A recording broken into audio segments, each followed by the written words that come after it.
एक गांव में राजू नाम का एक किसान रहता था।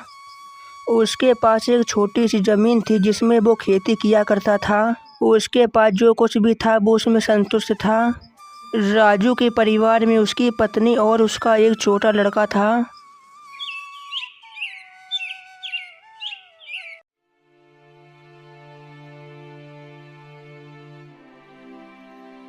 अरे भाग्यवान, आज खाना मिलेगा कि नहीं, या मुझे भूखा ही खेतों पर जाना पड़ेगा।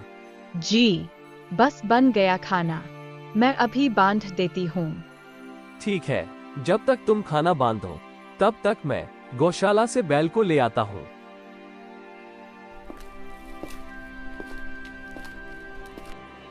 अरे भाग्यवान, जल्दी करो, मुझे खेतों पर भी जाना है। देर हो रही है, सूरज सर पर निकल चुका है। बस हो गया, ये लीजिए अपना खाना, और समय निकालकर पूरा खाना खा लेना। कल इसमें 2 रोटी बच गई थी। हाँ, वो कल गर्मी ज्यादा थी ना, तो इसलिए 2 गिलास पानी ज्यादा पी लिया था। उसी में पेट भर गया था, इसलिए कुछ रोटियां बच गई थी। अच्छा, तो आज पूरा खाना खाना, उसके बाद ही पानी पीना। ठीक है, जैसा तुम कहो। अच्छा, तो अब मैं चलता हूँ। फिर राजू अपने बैलों को लेकर खेतों के लिए निकल जाता है। खेतों पर पहुंचकर राजू ने काम शुरू कर दिया। कुछ ही देर में राजू का बैल चलते चलते थक कर जमीन पर नीचे गिर गया। अरे बैल, क्या हुआ तुम्हें? तुम ऐसे क्यों बैठ गए? लगता है तुम थक गए हो। अब तुम बहुत बूढ़े हो चुके हो ना, और इतनी कड़ी धूप में तुम चल कर थक गए होगे। चलो कोई नहीं, तुम यहीं पर आराम करो, बाकी का काम मैं खुद कर लूंगा। राजू अकेले ही खेतों को जोतने लगता है। थोड़ा समय काम करने के बाद राजू अपने घर चला जाता है। अरे तुम्हें पता है, आज हमारा बैल खेतों में काम करते करते गिर गया था। अब हमें उसके खुराक पहले से डबल करनी होगी, वो बहुत कमजोर हो गया है। अरे खुद के खाने का तो ठीक से ठिकाना नहीं है, ऊपर से इस बैल को कहाँ से खिलाए। आप एक काम क्यों नहीं करते, आप इस बैल को बेच क्यों नहीं देते? वैसे भी अब ये हमारे किसी काम का नहीं रहा है। नहीं, ऐसा मत बोलो, मैं इस बैल को कभी नहीं बेचूंगा।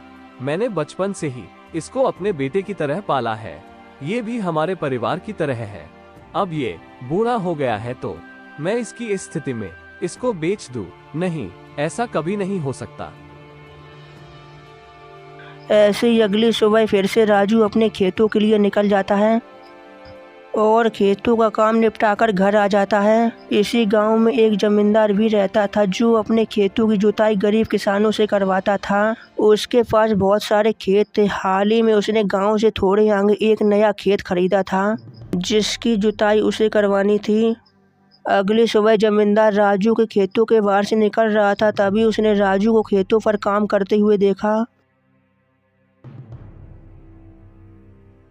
मोती, बस थोड़े दिनों की और मेहनत है।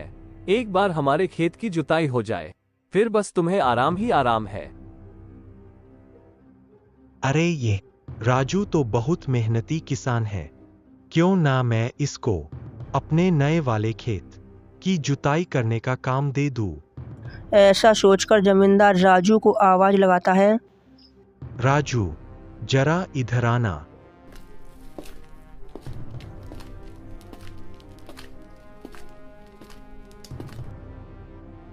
राजू, मुझे तुमसे कुछ काम है।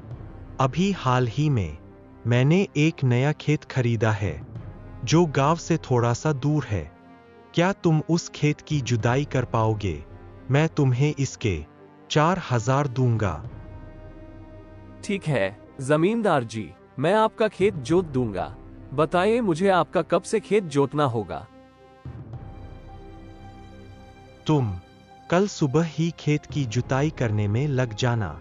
इस तरह अगली सुबह राजू अपने बैलों के साथ जमींदार के खेतों पर जुताई करने के लिए चला जाता है। वहाँ की जमीन थोड़ी कठोर थी, इसलिए राजू और उसके बैल को काम करने में थोड़ी परेशानी हो रही थी।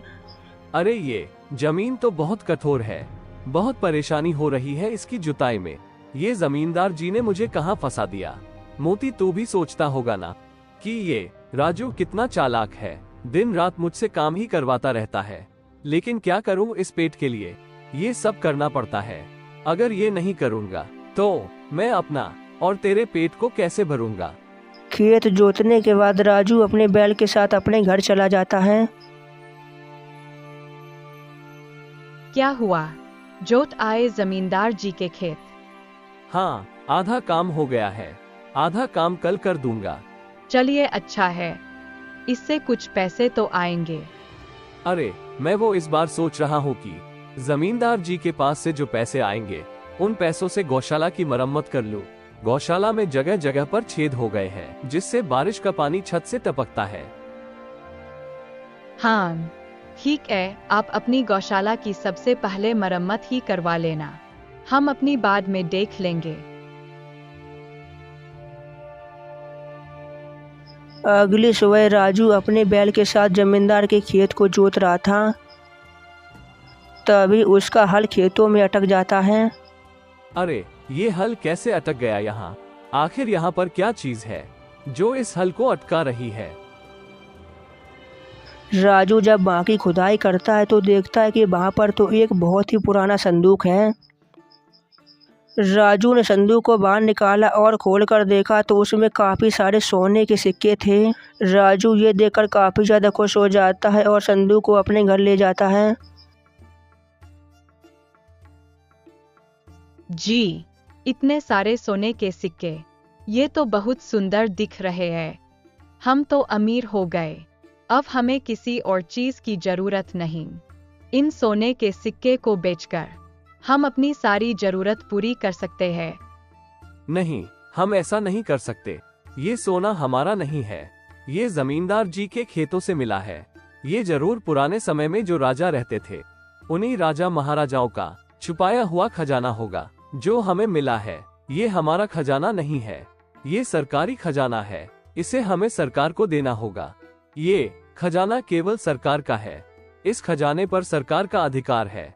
मैं कल ही इसे जमींदार जी को दे दूंगा। आप बनते रहिए दानी।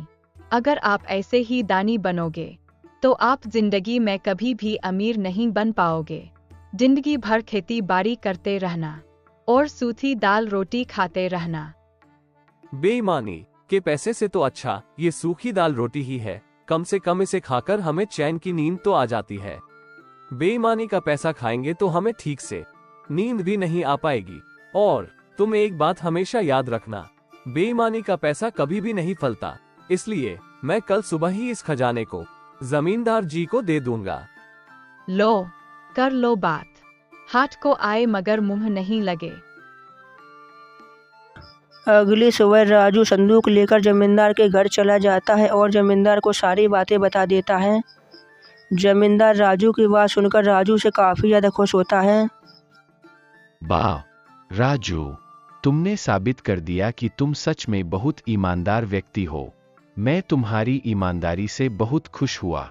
इस खजाने पर सरकार का अधिकार है, मैं इसको कल ही सरकारी खजाने में जमा करवा दूंगा। और हाँ, तुम्हारी इस ईमानदारी का मैं तुम्हें सरकार से इनाम भी दिलवाने की पूरी कोशिश करूंगा। और ये लो राजू, मेरे खेतों पर जुताई करने के तुम्हारे पैसे। खजाने को देकर राजू वहाँ से अपने घर के लिए निकल जाता है। ऐसे ही कुछ दिन बीत जाते हैं, तभी राजू के घर के बाहर एक आदमी आता है। अरे भाई, इस घर में राजू नाम का कोई व्यक्ति रहता है क्या? ये सुनकर राजू बाहर आ जाता है। हाँ भैया बोलिए, मैं ही राजू हूँ। तुम्हें जमींदार जी ने बुलवाया है। राजू और उसकी पत्नी उस आदमी के साथ जाने लगते हैं, तभी वो देखती है कि वहाँ पर जमींदार कुछ सरकारी लोगों के साथ खड़े हुए हैं। राजू, तुम सच में बहुत ईमानदार व्यक्ति हो। जमींदार जी ने बताया कि कैसे तुमने इस खजाने को सरकार के खजाने में जमा करवाया है। ये सरकारी खजाना तुमने ढूंढा है, इसलिए तुम्हें इसका इनाम मिल रहा है। ये लो थोड़े सोने के सिक्के, तुम इससे अपना जीवन सुधार सकते हो। राजू उन सिक्कों को लेकर घर आ जाता है।